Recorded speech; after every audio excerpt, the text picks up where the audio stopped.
convicted and sentenced to 1 or more years in prison, they are sent to CDC.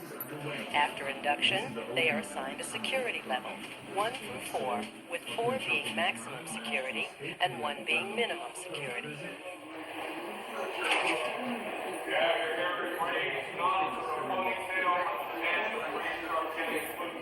San Quentin, or the Q, is the oldest and probably best known of all California prisons.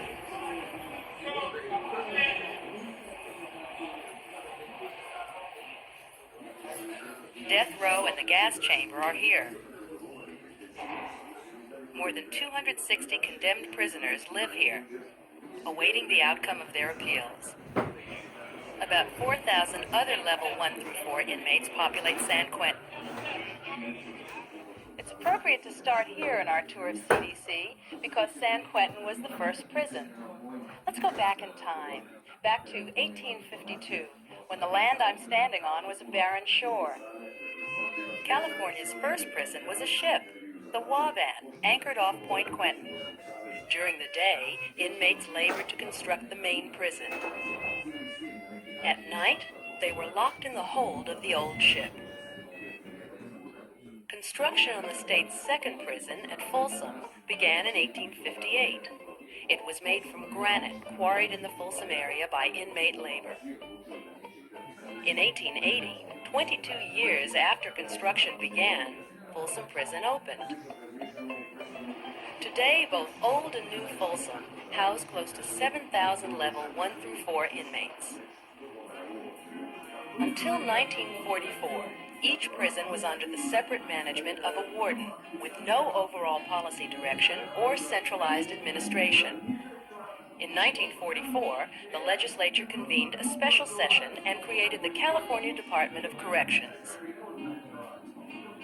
During the 1940s, 2 new facilities for men were opened: California Institution for Men, CIM, at Chino, and Correctional Training Facility, CTF, at Soledad. CIM now holds about 6,000 men at several locations on a wide tract of land. CTF Soledad houses levels 1 through 3 and holds about 6,000 men.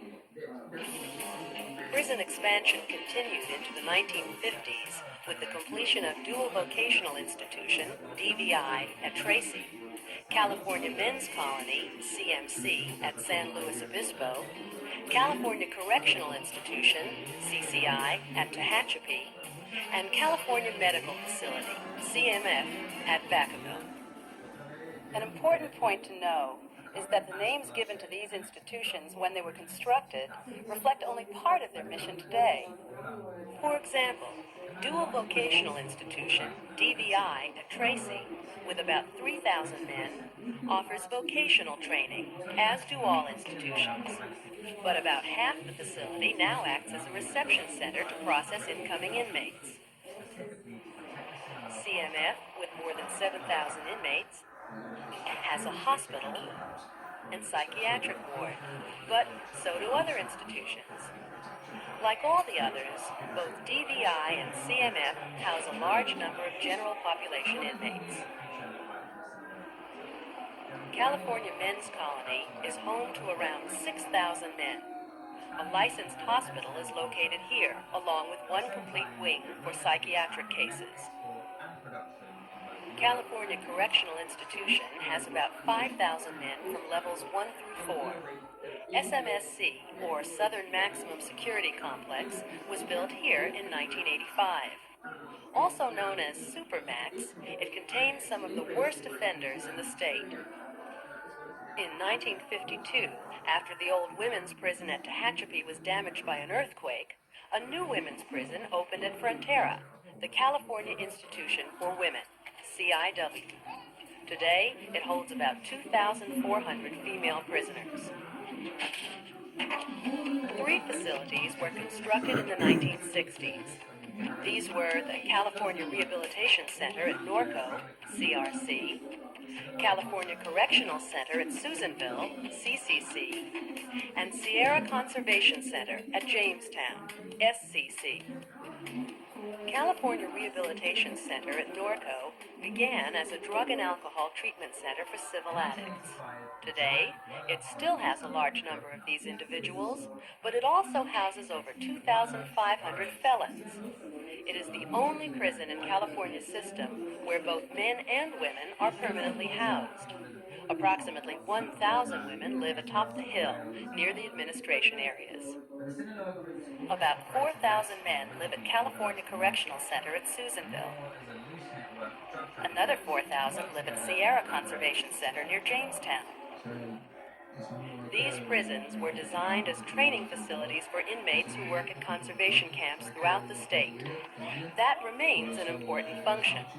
But with overcrowding and prison expansion, both facilities also house general population inmates. During the 1970s, California's inmate population leveled off, so no new prisons were built. But the 80s were different. A get-tough attitude on crime, combined with a surging population, doubled the number of prisoners between 1980 to 1985, from 25,000 to 50,000. By mid-1988, the total had climbed to more than 72,000 inmates, with growth expected to surpass 136,000 by 1994. Out of this demand for new prison beds came voter-approved bond issues and other funds, totaling $3.2 billion for new prison construction. So began the largest construction program ever undertaken by any prison system anywhere.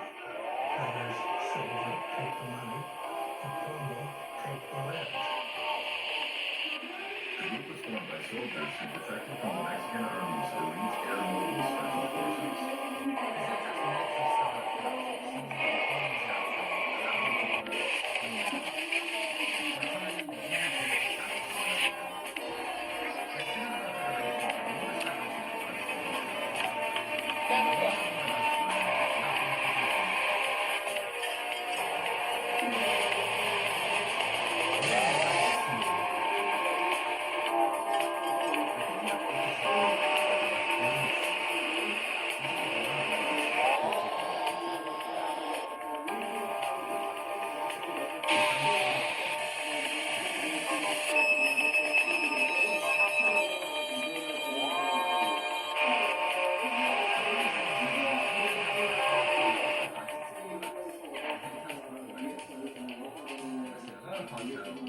In 1984, the first new facility opened at CMF Vacaville.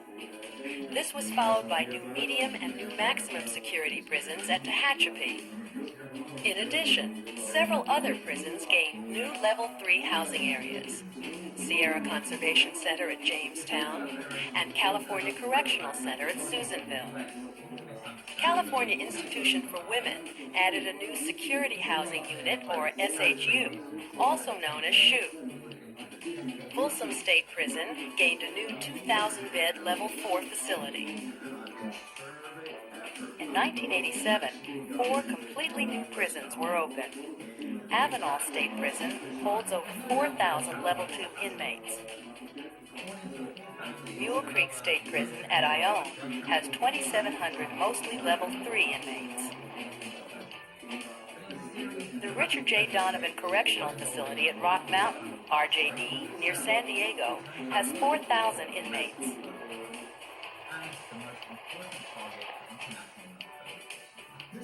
And a new prison for women, the Northern California Women's Facility at Stockton, NCWF, has 400 new female beds. Early in 1988, California State Prison in Kings County at Corcoran opened. It houses about 4,300 Level 3 inmates. Later in 1988, the 2,000-bed Chuckawalla Valley State Prison, located near the Riverside County Desert community of Blythe, received its first inmates. Under construction are the 2,300-bed Level 4 facility in Del Norte County, north of Eureka, and a 2,000-bed women's prison near Madera in the Central Valley. In the planning stages are 2 prisons in Los Angeles County. Several additional sites are under review. The majority of CDC employees work in institutions like this one. This is the California Medical Facility at Vacaville. CMF is a prison, but like each institution, it's also a small, self-contained city. In addition to the inmates, its inhabitants include a myriad of custody and support personnel. In corrections battle for public protection, the frontline personnel are, of course, the correctional officers, or COs. Working with dangerous felons every day, they are constantly on the lookout for potential problems. Most situations are quietly handled using good people skills, long before a bullet has to be fired. Officers work in housing units, yards, control rooms, and the quintessential tower. Also in the front lines are the correctional sergeants, lieutenants, captains, and administrators, all contributing to a smoothly and safely run facility. There are also the correctional counselors, teachers, and industry supervisors, all professionals in their own right. From cooks to clinicians, truck drivers to groundskeepers, accounting technicians and secretaries, to personnel assistants at each institution. A host of support services and administrative personnel make sure that staff are hired, bills get paid, supplies are ordered, and that work gets done. Inmate health needs are looked after by CDC doctors, nurses, medical technical assistants, psychiatrists, social workers, and dentists. 3 prisons operate complete acute care hospitals, providing medical treatment and surgery. All other prisons operate inmate infirmaries for less critical medical needs. Inmates can further their education while in prison, from grade school coursework through college degrees. Vocational training is also offered, from air conditioning to auto mechanics, and micrographics to deep sea diving.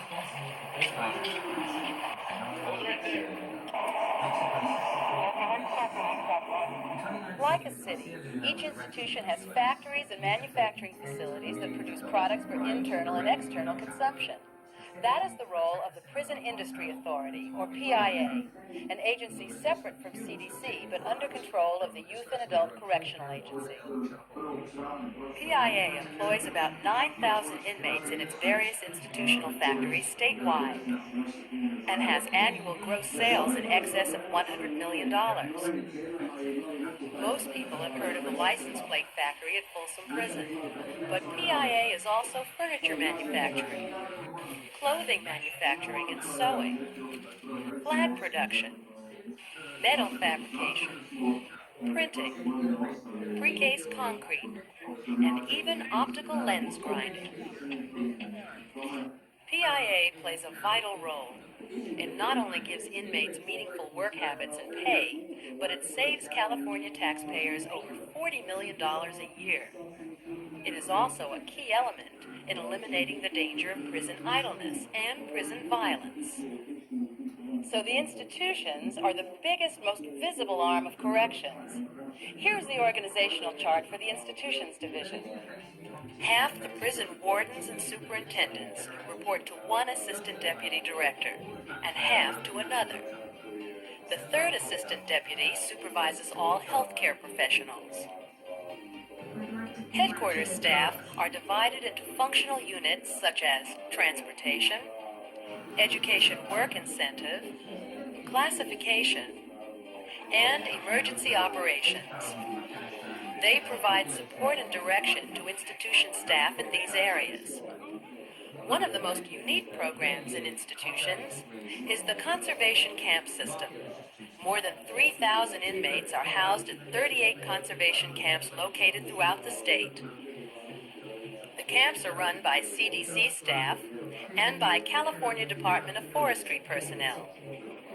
The camps have no fences, no walls. Discipline is based on correction staff skill in creating pride and camaraderie among the inmates. Both male and female inmates provide thousands of hours of community public service work, as well as firefighting during the dry months. And during the rainy season, their help in flood control is essential. Their efforts save California taxpayers millions of dollars every year. Inmates receive training at Susanville or Jamestown before being classified as level 1s and sent to a camp. Today, both the camp system and the institutions are strained to the limit with overcrowded conditions. CDC met the challenge of the 80s by building the ranks of another division, the Planning and Construction Division. It has been, and continues to be, this division's task to carry out the governor's massive new prison construction program. It's a little like building 2 or 3 self-contained communities for a population of 2,000 to 3,000 people every year. The first step to building a new prison is selecting and establishing where it will be located. The Government and Community Relations Branch researches potential sites and goes out into California communities conducting workshops with local citizens. Here, people learn firsthand about prison security and the economic impacts of a prison in their community.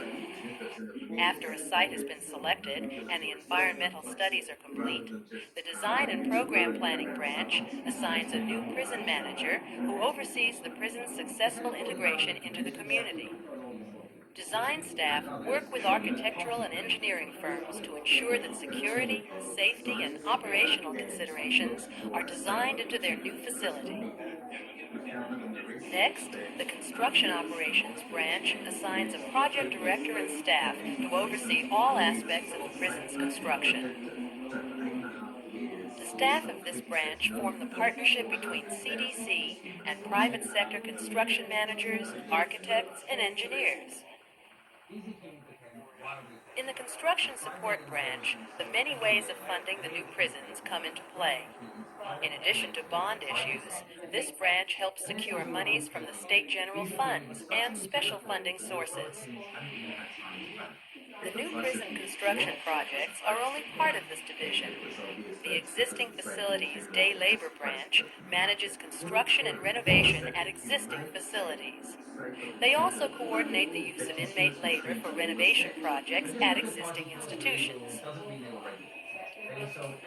The 1980s and 90s will record the success of the Planning and Construction Division's efforts, like meeting the challenges of designing and constructing the largest prison building project ever undertaken anywhere, of reducing the traditional construction time from 7 years to as low as 1.5 years, like building revolutionary prototype units at an average cost of $60,000 per bed, and thereby saving California taxpayers millions of dollars. The California correctional system, designed and built in the 80s, will stand well into the next century as a monument to the innovative and resourceful personnel of the Planning and Construction Division. This is another side of the California Department of Corrections. Behind me is one of more than 70 field offices of the Parole and Community Services Division. The parole agents who work here and in other parole offices form the front line of corrections presence in the community. The men and women of parole supervise close to 50,000 felons after they are released from prison. The division is comprised of several branches. The largest is field operations, where the day-to-day parole supervision takes place. Region 1 covers the entire Central Valley, from Bakersfield to the Oregon border. Region 2 covers the San Francisco Bay Area. Region 3 handles most of Los Angeles County.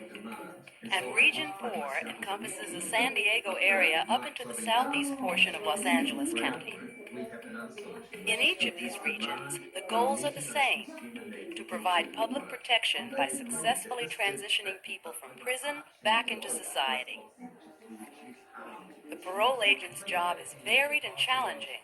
For each parolee, the agent conducts a needs and assessment analysis to determine how often the parolee is seen, what services are needed, and what conditions will be placed on the parolee. Much of the agent's time is spent in drug testing and counseling the parolee. If the parolee violates any of the rules or commits a new crime, the agent must be ready to arrest and reincarcerate the parolee. Parole and Community Services Division also manages several important community reentry programs. Work furlough programs offer less restrictive living facilities to selected offenders within 120 days of parole. Here, at centers operated by both CDC and private organizations, counselors help the inmate get employment and educational or vocational training. At prisoner mother centers, qualified female inmates live and care for their children under the age of 6. Mothers receive training in parenting skills and can also participate in vocational training and work furlough. Return to custody centers help increase public safety by providing a place that technical parole violators can be housed yet remain closer to their families. The Substance Abuse Revocation Diversion Program, or SARD, uses intensive parole supervision, counseling, referral, and electronic monitoring to keep parolees with drug or alcohol dependency from returning to prison. The Parole Division also operates 2 psychiatric outpatient clinics, one in Northern and one in Southern California. Attendance at these clinics is often a condition of parole for parolees with emotional problems. The role the Parole and Community Services Division plays is essential to CDC's mission. It helps make California a safer and better place to live. The Department of Corrections reaches almost every corner of California, but headquarters is here, central office in Sacramento. Actually, the building is home for only part of Sacramento's CDC staff. There are other work sites in the city, but here we find most of the administrative CDC staff. Evaluation and Compliance Division's job is to improve the effectiveness of departmental policy and program decision-making. It does this by analyzing how CDC systems work and making recommendations for improvements. The fifth and smallest division is Legal Affairs Division. Under the Office of the Chief Counsel, the division acts as House Counsel, providing legal opinions and liaison with the State Attorney General's office. Legal also works with the Planning and Construction Division to review all outstanding construction claims against the department by contractors and handles those claims that go to arbitration. Before we look at the last CDC division, let's take a look at several very specialized parts of the department's organization. CDC has several unique offices which don't come under any division, but instead report directly to the Chief Deputy Director. The first of these is Communications, which is responsible for both external and internal communications for the department. As CDC's official spokesperson to the press, radio, and television news, the office handles up to 2,000 media calls a month. It also produces information materials for the general public, such as brochures and television programs. The office also fosters internal communication by publishing the monthly newsletter, Correction News, and videos, like the one you are watching. Legislative Liaison Office tracks all legislation affecting corrections in the state legislature, develops bills on behalf of the department, and handles inquiries from state and federal legislators. The next office, Law Enforcement Liaison, is sometimes referred to as Special Services. This office works with local police statewide and helps solve major crimes when inmates or parolees are suspected. It also conducts internal investigations and polygraph tests. Labor Relations Office promotes a harmonious labor management relationship by implementing collective bargaining laws for rank-and-file employees negotiating labor contracts. The Affirmative Action Office helps ensure there is equal employment opportunity and that CDC work environments are free from unlawful discrimination. Program Development Office helps foster a cooperative relationship between the department and the private sector, particularly in the area of inmate work programs. The last office is Community Resource Development. Here, staff help bridge the gap between CDC and the community by administering inmate visitor and self-help programs. The last CDC division is the only one that all of you have already had experience with, the Administrative Services Division, or ASD for short. This division, like all the others, has responsibilities statewide, from the institutions to the field offices to central office in Sacramento. In a sense, ASD provides the fuel that keeps CDC operating. While Administrative Services Division's role is quite different from the other divisions, the way it carries out its tasks aren't different. And this is an important point in understanding how things work within CDC. Various branches or sections at headquarters may have functional oversight over operations at the institutions, but they may not have direct supervision. Here's an example. Personnel staff at each institution receive functional direction from the department's personnel officer, but they are directly supervised by institution staff. Thus, functional direction comes from the ASD, while day-to-day supervision and chain of command falls under the institutions division. In areas such as medical services, education, or classification, functional direction may come from one branch in institutions, while supervision flows through another. This separation of functional versus supervisory responsibilities is especially true for the Administrative Services Division. It's this division that tests, screens, and hires all CDC staff. It sees the training, funding, contracting, and information needed both inside and outside the department is acquired and processed. Most of the division is split into two major areas: financial management and support services, and human resources management. Let's look at financial management first. Managing CDC's annual budget in the billions of dollars is no small task. The Accounting Management Branch sets and implements departmental accounting procedures and policies. Budget Management Branch develops and manages funds for the annual CDC budget. Contract and Business Services Branch handles new prison construction contracts as well as all larger institution contracts. It administers the feeding program for all institutions, camps, parole and community centers, and coordinates purchasing. Each institution has its own business services office and accounting office, which handle local affairs, and each indirectly reports to the division in Sacramento. A separate, smaller branch, the Offender Information Services Branch, updates and maintains computerized offender databases and prepares important reports and estimates on inmate and parolee populations. On the other side of this large division, in Human Resources Management, there are three branches: Personnel, Health and Safety, Selection and Standards, and Training. Personnel Examining and Personnel Services coordinate policies statewide. Each institution has its own personnel office, which indirectly reports to this branch. Selection and Standards Branch has two key sections: background investigations and correctional officer selection. It's the job of the staff in these sections to attract, recruit, and check well-qualified applicants to meet CDC's staffing needs. The Training Branch's job may be obvious, but its tasks are not. This branch coordinates statewide in-service training for each institution and for central office staff. It also runs the Correctional Officer Training Academy located near Galt in the Central Valley. New COs live at the academy, studying 46 different subjects during their 6-week stay. Their training includes intense classroom study, range training, and of course, regimental drills. Upon graduation, these new COs join peace officers sworn to enforce the laws of California. Graduation time for each new wave of recruits is a moment well deserved. To many of these men and women, it marks the beginning of a lifelong commitment to the field of corrections and to a career in the department.